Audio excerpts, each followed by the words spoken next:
nalaro mo na sa WePlay yung yung paint and hide? Kung hindi pa, ito yung mga lagi kong tinatago na spot, no? Papakita ko sa inyo. Ang una, boy, dito sa camera. Punta ka dito sa ibabaw, tapos yuko ka lang ng ganyan, tapos ganito lang gawin mo dyan. Tingnan nyo, ganyan yung itsura niyan. Nilabas ko talaga yung ulo ng konti para kunyari bumbilya yun. Hindi ko alam, pero ang daming daming naluloko dito eh. Pangalawa, dito sa mga karne. Madali lang yan, basta bahala ka ng sumiksik kahit saan dyan, basta sumiksik ka.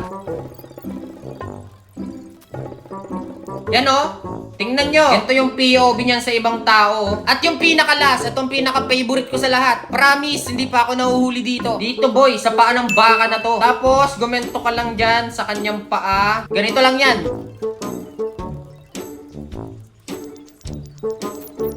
Oh, diba? Tingnan nyo. Mahahalata nyo ba yan? Dito ako lagi nagtatago eh. Tingnan mo tong isa, tumingin na sa akin pero hindi niya alam. Try natin hanggang matapos. Tingnan natin kung mahuhuli tayo dito.